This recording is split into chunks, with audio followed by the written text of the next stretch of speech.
Vamos então começar materialismo. Pergunta 147. Por que os anatomistas, os fisiologistas e, em geral, aqueles que se aprofundam nas ciências naturais são tão frequentemente levados ao materialismo? O fisiologista, vamos lembrar que é aquele que estuda o funcionamento dos órgãos, relaciona tudo aquilo que vê. Quer dizer, ele analisa e relaciona tudo aquilo que vê. Orgulho de homens que julgam tudo saber, não admitindo que algo possa ultrapassar o seu entendimento. Seu próprio conhecimento lhes dá essa presunção. Pensam que a natureza não lhes pode ter ocultado nada. Então, o que ele está colocando aqui? Que tanto os anatomistas, né, que estudam a anatomia do corpo, como os fisiologistas, eles estão presos, estão ligados aos 5 sentidos, né? E aí nós precisamos lembrar que nós estamos falando do materialismo do final do século XIX, porque esse livro foi publicado em 1857. As ideias francesas que tinham naquela época. E vamos lembrar aqui que lá no começo, quando nós começamos o livro, nós vimos na pergunta 27, haveria assim 2 elementos gerais no universo, a matéria e o espírito? E eles respondem sim, e acima de tudo isso, Deus, o Criador, o Pai de todas as coisas. Essas 3 coisas são o princípio de tudo o que existe, a Trindade universal.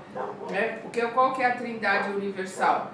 É Deus, Espírito e matéria. É sobre isto que o Kardec coloca aqui, para que a gente entenda. Ele está sempre no livro colocando sobre essa Trindade universal, Deus, Espírito e matéria. E aqui ele está falando sobre o materialismo, né, em relação aos 5 sentidos e as ideias que corriam naquela época, né, 1856, né, 57 o livro foi publicado, dia 18 de abril. Então, com certeza, ele está escrevendo esse livro por 56, 1856. Então, são as ideias da época. Olha essa pergunta, eu sou apaixonada pelas perguntas do Kardec, porque as perguntas dele são de uma inteligência fantástica. Olha essa pergunta. Não é lamentável que o materialismo seja uma consequência de estudos que deveriam, ao contrário, mostrar ao homem a superioridade da inteligência que governa o mundo? Deve-se concluir que eles são perigosos? Esses estudos, essa busca, né, dessa inteligência, desse conhecimento de Deus, isso é perigoso? Essa é a pergunta que ele está colocando aqui. Olha a resposta. Não é verdade que o materialismo seja uma consequência desses estudos. É o homem que deles tira uma falsa consequência, pois pode fazer mau uso de tudo, mesmo das melhores coisas. Isso é uma grande verdade. A gente consegue deturpar tudo e a gente pode fazer mau uso de tudo, mesmo das melhores coisas. O nada, aliás, o nada assusta os homens mais do que eles querem demonstrar. E os espíritos fortes são, muitas vezes, mais fanfarrões do que os valentes. A maior parte deles, né, dos seres humanos, só é materialista por não ter nada que preencha este vazio experimentado ante o abismo a que se abre à sua frente. Mostrar-lhes uma tábua, uma âncora de salvação, e eles se agarrarão prontamente a ela. É o que ele está colocando aqui. São as ideias que são tiradas, porque como a gente vive praticamente no homocentrismo, né? Tudo é só o que o homem vê, o que o homem sente, o que o homem percebe. A gente fica dentro dos 5 sentidos, então aquilo que eu não posso ver não existe. Aquilo que eu não sei não existe. Aquilo que eu não tenho resposta não existe. E é o que eles estão colocando aqui, o nada assusta mais do que o materialismo. O não ter nada pela frente, não existir nada depois da morte. É muito mais assustador. E o materialismo, ele é uma colocação dos homens a partir de busca de respostas, de não ter essas respostas. Por não ter essas respostas, no seu orgulho, na sua vaidade, na sua prepotência, coloca que elas não existem. Aí nós vamos ver aqui, perdão, um pensamento, uma colocação de Kardec, mas antes da gente ver essa colocação de Kardec, vamos dar um pulinho lá na frente, que nós vamos ver isso lá na frente, como a gente voltou agora para 27, vamos dar um pulinho lá, até deixei marcado aqui a 799 e 800, porque elas estão bem dentro do que nós estamos lendo agora sobre o materialismo. A 799. De que maneira o Espiritismo pode contribuir para o progresso? Olha a resposta dos Espíritos. Destruindo o materialismo, que é uma das chagas da sociedade. O Espiritismo pode fazer com que os homens compreendam onde está seu verdadeiro interesse. Quando a vida futura não estiver mais encoberta, pela dúvida, o homem compreenderá melhor que pode garantir seu futuro por meio do presente, destruindo os preconceitos de seitas, de casta e de cor. O Espiritismo ensina aos homens a grande solidariedade que deve uni-los como irmãos. A 800. Não há o risco de que o Espiritismo não possa vencer a indiferença dos homens e o seu apego às coisas materiais? Resposta. Seria conhecer bem pouco os homens. Que legal, né, o que os Espíritos colocam aqui. Seria conhecer bem pouco os homens, pensar que uma causa qualquer pudesse transformá-los num passe de mágica. A gente não se transforma do dia para a noite. As coisas vão caminhando com o tempo, devagar, é um processo de aprendizagem, eles continuam aqui. As ideias se modificam pouco a pouco, conforme os indivíduos, e é preciso gerações para apagar completamente os vestígios dos velhos hábitos. Portanto, a transformação só pode operar-se a longo prazo, gradual e progressivamente. Então, as nossas mudanças, a nossa compreensão, o nosso entendimento só pode caminhar devagar, com o tempo, a longo prazo, mudando ideias. O que muda uma geração? As mudanças de ideias que existem nessa geração. Por que Moisés ficou 40 anos no deserto, ali sem chegar na terra prometida? Porque ele precisou que se mudassem várias gerações para tirar as ideias pré-concebidas que eles traziam do Egito. E como naquela época se vivia menos tempo do que se vive hoje, em 40 anos passaram-se mais do que 2 gerações.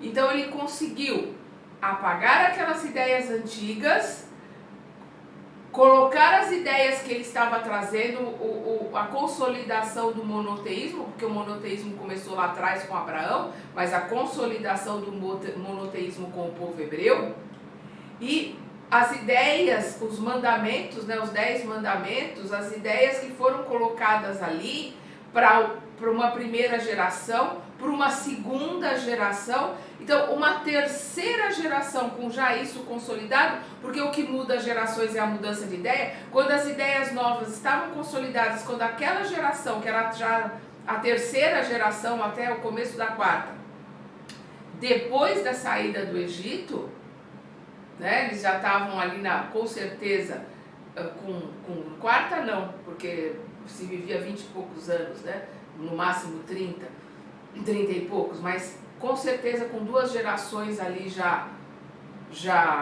a segunda geração já começando a se encerrar, ele vai levar essa terceira geração que está no começo para a terra prometida. Canaã quer dizer isso, terra prometida.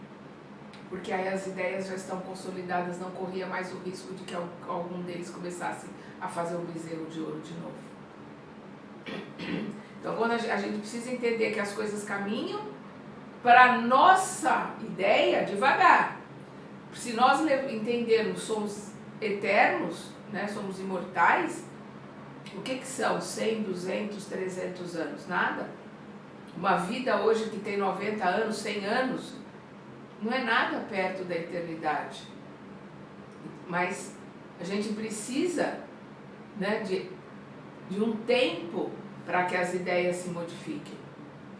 Vamos ver aqui o pensamento do Kardec. Agora aqui, colocação de Kardec.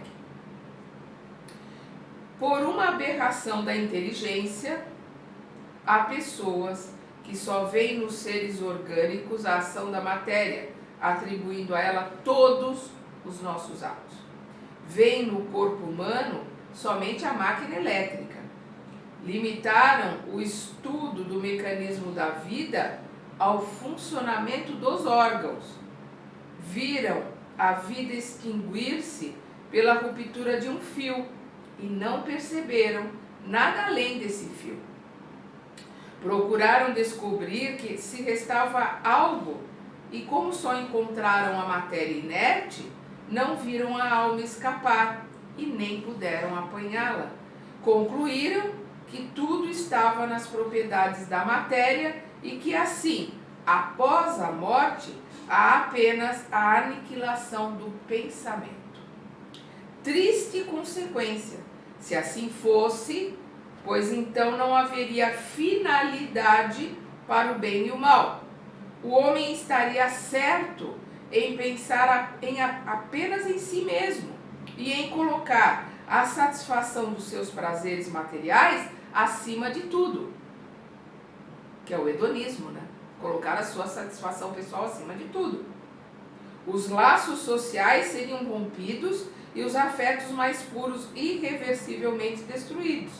Então, se for pela ideia materialista, então, já que vai acabar amanhã, vamos aproveitar tudo hoje.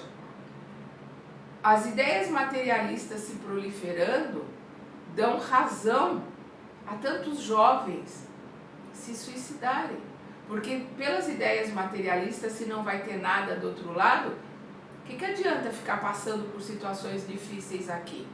Já que vai acabar no nada, que esse nada chegue logo. Não tem sentido uma vida curta, principalmente para aqueles que passam por vicissitudes muito dolorosas, muito difíceis, ou para aqueles que foram educados como reizinhos, que não aceitam o não, porque nunca ouviram o não, não aceitam a frustração, porque os pais evitaram frustrá-los.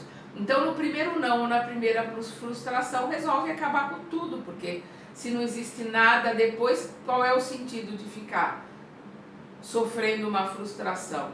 Ou sofrendo porque ouviram um não pela primeira vez na vida? Acabam com a vida cada vez mais cedo, infelizmente. Isso é um fruto do materialismo. O Kardec continua aqui.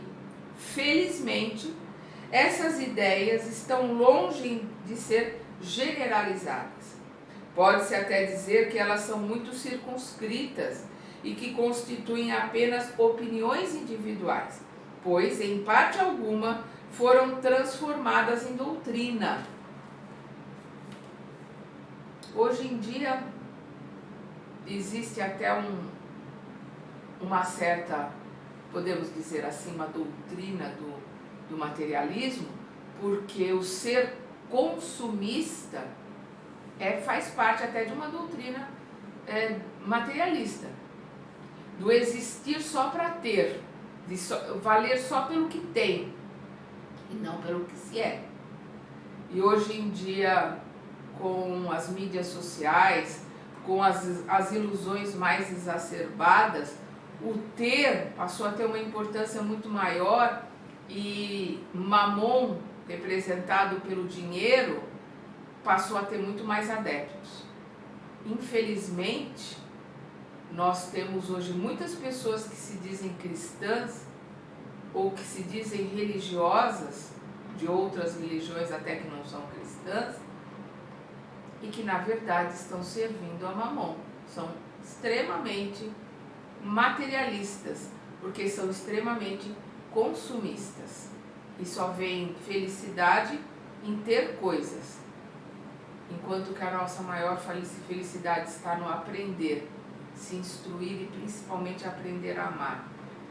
Porque Deus é amor, e quanto mais nós aprendemos a amar, mais próximos estaremos dos espíritos mais elevados.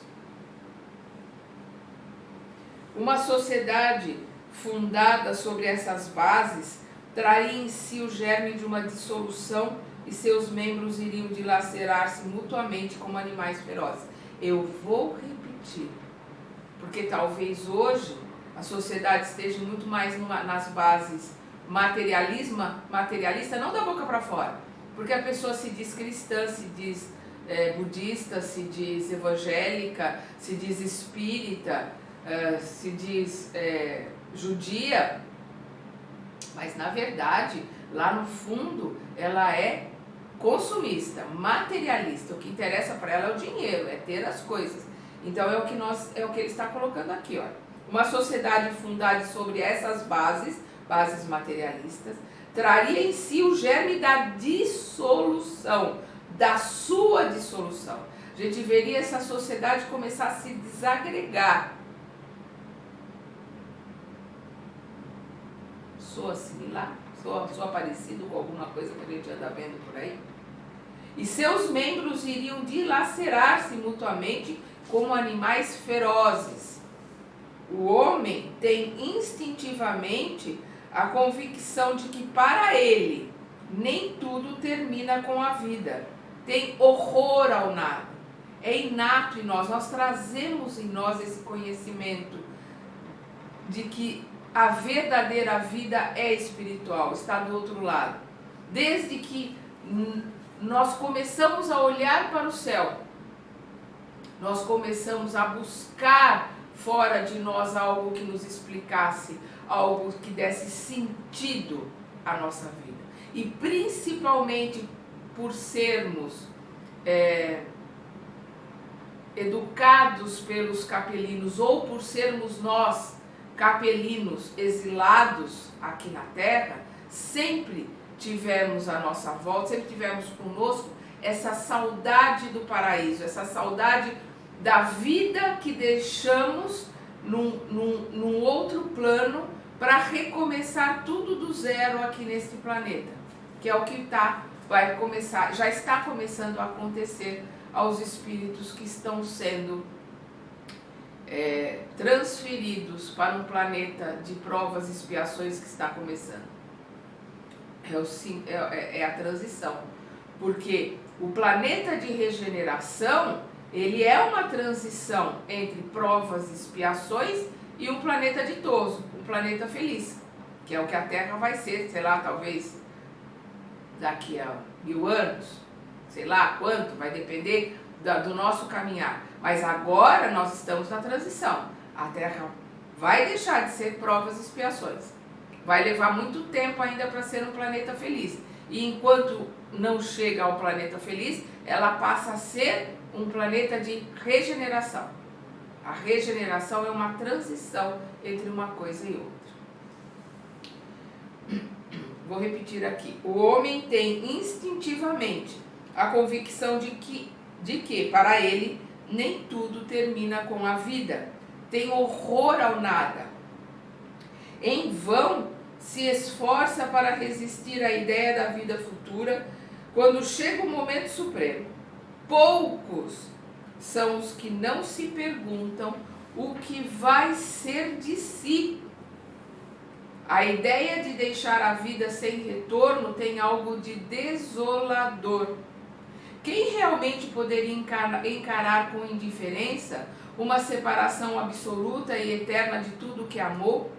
Quem suportaria sem terror ver abrir-se diante de si o imenso abismo do nada, onde seriam tragadas todas as nossas faculdades, todas as nossas esperanças, e dizer, abre aspas, o quê?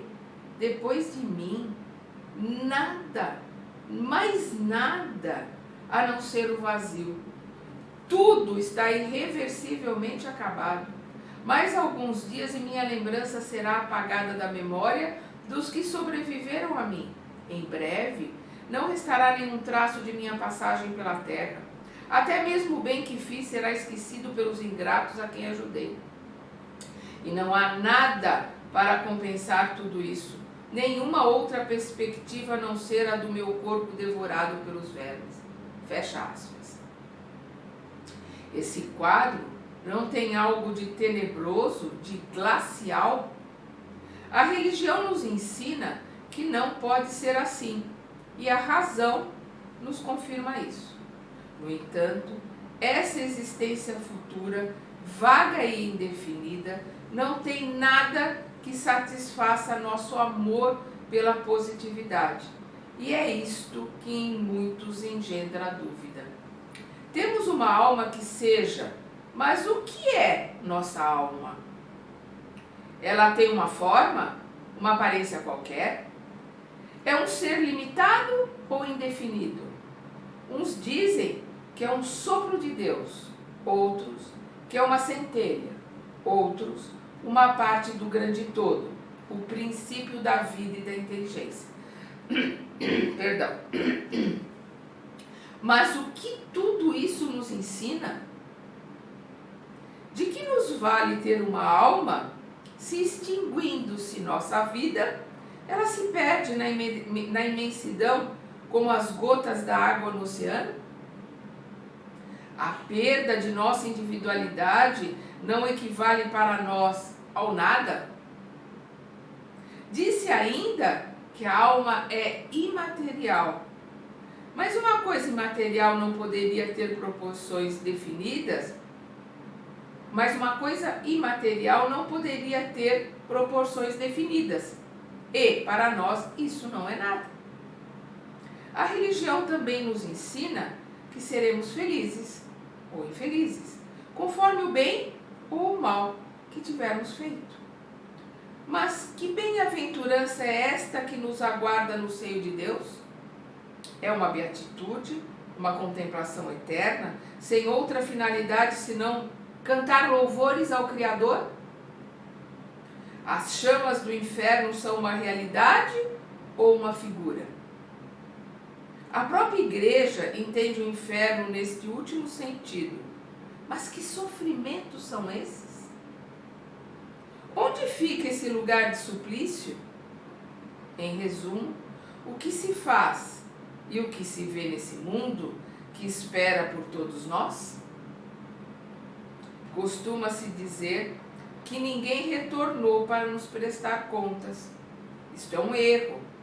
E a missão do Espiritismo é precisamente esclarecer-nos sobre esse futuro, fazer-nos, até certo ponto, tocá-lo com os dedos e olhos, não mais através do raciocínio, mas pelos fatos. Graças às comunicações espíritas, isto não é mais uma presunção, uma probabilidade sobre a qual cada um aborda a seu modo, e que os poetas embelezam com suas ficções ou semeando imagens alegóricas que nos enganam. É uma realidade que nos aparece, pois são os próprios seres de além-túmulo que nos vêm descrever sua situação, dizer-nos o que fazem, permitir-nos assistir, por assim dizer, a todas as peripécias de sua vida nova. Dessa forma, mostram-nos o destino inevitável que nos é reservado, de acordo com os nossos méritos e delitos. Há nisto algo de antirreligioso? Muito pelo contrário, pois os incrédulos aí encontram a fé e os indecisos um meio de renovar o fervor e a confiança. O Espiritismo é, portanto, o mais poderoso aliado da religião. E, se é assim, é porque Deus o permite. E Ele, Deus, o permite com o intuito de reanimar nossas esperanças vacilantes e de conduzir-nos de volta ao caminho do bem pela perspectiva do futuro. O que o Kardec está nos colocando aqui é exatamente o que a gente vê, que nós comentamos aqui, lá na questão 800, né, que nós acabamos de ler, acabamos de comentar, né, quando ele diz: não há risco que o Espiritismo não possa vencer a indiferença dos homens e seu apego às coisas materiais. Quer dizer, ele pergunta, mas não tem risco do Espiritismo não conseguir vencer tudo isso? E eles respondem: seria conhecer bem pouco os homens, pensar que uma causa qualquer pudesse transformá-los num passe de mágica. Então, nós somos devagar, mas nós temos uma capacidade de aprendizado. Lá dentro nós temos essa certeza de que somos filhos de Deus. E o Espiritismo veio para consolidar isso. Somos irmãos de Jesus, somos todos irmãos, somos filhos de Deus. E ele não vem, e Kardec nunca teve uma ideia de colocar uma religião. Ele sempre colocou o Espiritismo como ciência, como filosofia. Os homens depois dele é que colocaram como religião. Porque o Espiritismo, na realidade, veio para ajudar todas as religiões, a consolidar todas as religiões. Porque no momento que nós entendemos que a nossa verdadeira vida é no plano espiritual, nós vamos entender que todas as religiões, de um jeito ou de outro, estão nos mostrando o caminho certo, o caminho de volta para Deus. Estão nos mostrando que temos que amar o próximo como a nós mesmos. Isso nós vamos ver no judaísmo, porque quem colocou amar o próximo como a ti mesmo foi Moisés, não foi Jesus. Moisés colocou amar teu Deus acima de todas as coisas, ao próximo como a ti mesmo. Jesus só veio reforçar isso. Isso está forte lá no judaísmo. Nós vamos ver no budismo essa compreensão, né, de que nós temos que trabalhar e ajudar a todos, de que nós temos que respeitar todo o universo, os animais, as plantas, toda a criação. Nós vamos ver isso no estudo do Evangelho pelos evangélicos. Vamos lembrar que evangélicos somos todos, porque todos nós estudamos o Evangelho. Mas um grupo protestante, né, que protestaram contra o catolicismo, se dão o nome de evangélicos. E nós vamos ver pentecostais,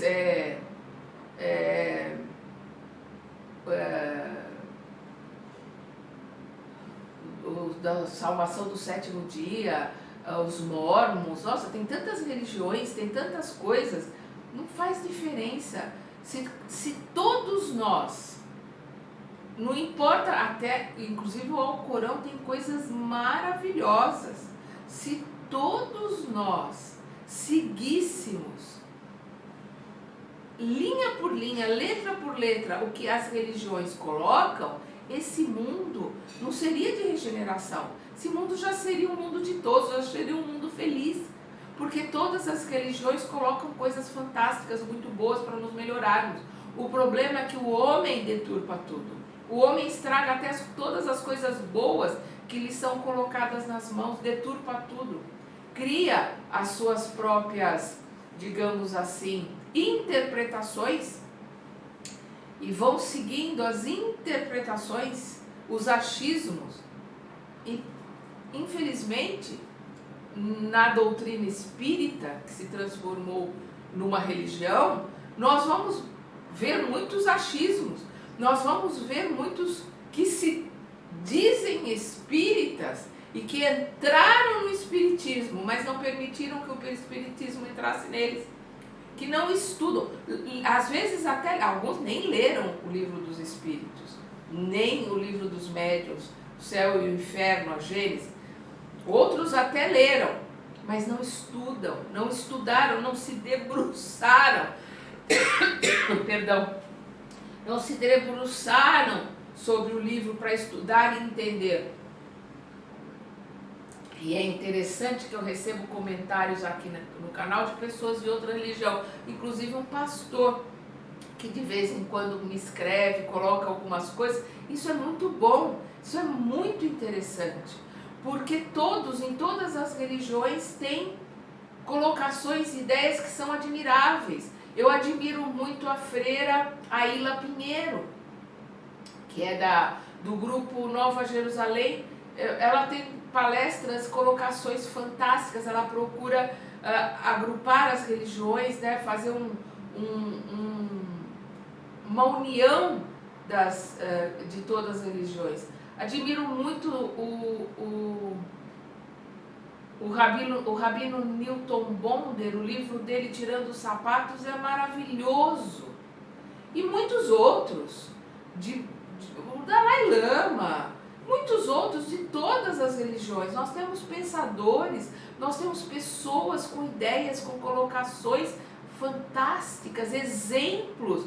Madre Teresa de Calcutá, Gandhi, exemplos em todas as religiões. A questão não é a religião, a questão é o ser humano, a questão são as pessoas que se dizem desta ou daquela religião.